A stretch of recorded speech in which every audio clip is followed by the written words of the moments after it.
जो हमने संधि चैप्टर में हमने स्वर संधि तक पढ़ लिया था। व्यंजन संधि जिसमें हमने पहला और दूसरा पढ़ लिया था।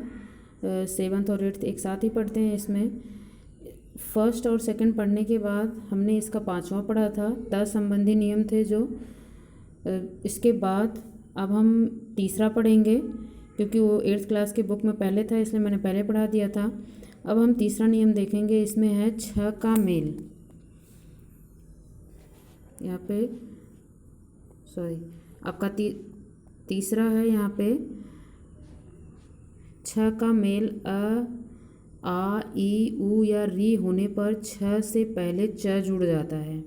अर्थात इन्होंने ये बताया कि 6 वर्ड जो है जब उसका मेल होता है तो अ या आ हो या फिर ई, उ या फिर री होने पर 6 से, अर्थात ये सारे वर्ड 6 के पहले आएंगे। अर्थात 6 के पहले जब अ, आ, ई, उ या री हो तो 6 से पहले सबसे पहले च जुड़ जाता है, अर्थात आधा च पहले जुड़ जाता है। इसके बाद ये सारे शब्द, सारे वर्ड जुड़ते हैं। जैसे इसमें हम एक एग्जाम्पल देखेंगे।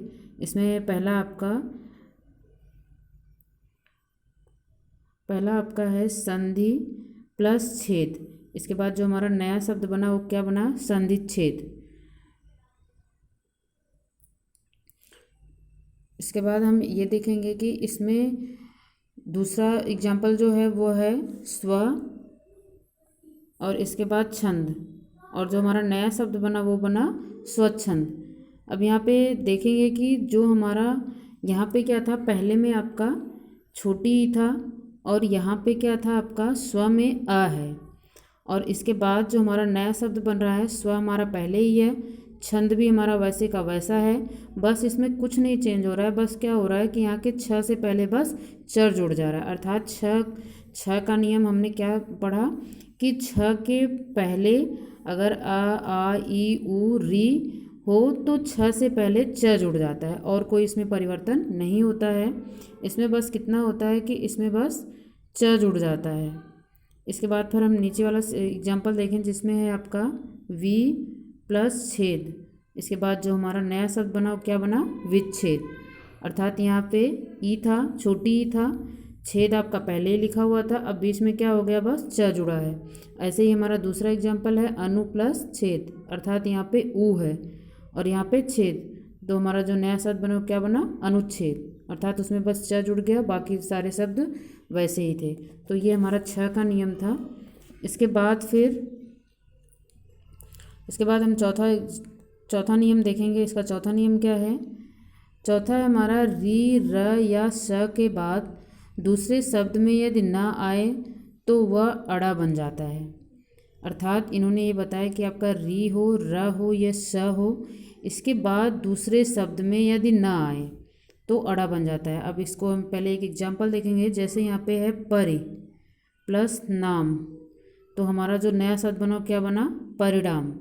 और यही चीज़ इन्होंने बताया था कि आपका री हो, पहले शब्द के अंत में आपका री हो या फिर र हो या स हो, उसके बाद अगर आपका ना आता है, जैसे आप यहाँ पे देख रहे हो परि, अर्थात यहाँ पे र है, दूसरे शब्द में आपने देखा यहाँ पे न है, तो आगे जाके वो किस में चेंज हो जाता है? ड़ा में चेंज हो जाता है, सॉरी अड़ा में चेंज हो जाता है।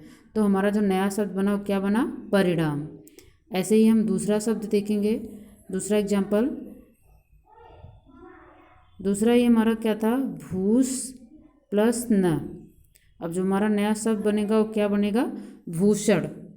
तो आपने यहाँ पे देखा कि यहाँ पे क्या है? श है, और उसके बाद जो हमारा नया वर्ड जुड़ रहा है वो क्या है? न है। तो इसमें क्या हो जाएगा? न की जगह अड़ा हो जाएगा, बाकी सारे शब्द वैसे ही रहेंगे। तो यहाँ पे क्या बन गया? भूषण। इसके बाद फिर हाँ, इसमें तो बस 2 ही एग्जाम्पल थे। तो आप इसमें जो व्यंजन संधि में आपने कितने नियम पढ़े? 1, 2, 3, 4 और एक आपका 5वां था जो त संबंधी नियम था। इसके बाद एक नियम और है जो कि हम अगली क्लास में पढ़ेंगे, वो है आपका म संबंधी नियम। इसके बाद फिर आपकी व्यंजन संधि खत्म हो जाएगी, तब हम फिर विसर्ग संधि पढ़ेंगे। और ध्यान रहे जितने भी नियम आपको समझाए जाते हैं उसको आपको ध्यान से पढ़ना है। जो नियम आपके बुक में अच्छी बात है, आप उसको पढ़ लो। जो नहीं है वो आपको एक्स्ट्रा पढ़ाया जाता है दोनों बुकों से मिला के, अर्थात किसी किसी में कोई नियम कम दे रखा है और किसी में ज़्यादा दे रखा है। तो जाहिर सी बात है, अगर आप जितना अच्छे ज़्यादा पढ़ लोगे नियम उतना और आपको आगे समझने में आसानी होगी। अर्थात जब आप संस्कृत पढ़ोगे तो संस्कृत में मेन आपका संधि ही होता है, क्योंकि संधि से उसमें सारे शब्द जुड़े हुए होते हैं। तो इसीलिए आपका ये संधि चैप्टर जो है वो हिंदी के लिए भी यूज़फुल है और संस्कृत के लिए भी। और आपको मैंने क्वेश्चन आंसर करने के लिए बोला था, फिलहाल आपको होमवर्क में नहीं दिया था वो, लेकिन ऐसे ही बोला था तो आप उसको कर लेना। जो आपको संधि किसे कहते हैं, फिर स्वर संधि और इसके बाद फिर संधि विच्छेद, ये 3 क्वेश्चन थे जो आपको करना था। वो आपको अपने कॉपी में कंप्लीट कर लेना है। इसके बाद फिर बुक वर्क जितना आपको समझ में आता है उतना आप कर लो, इसके बाद नहीं तो फिर मैं आपको करवाऊँगी।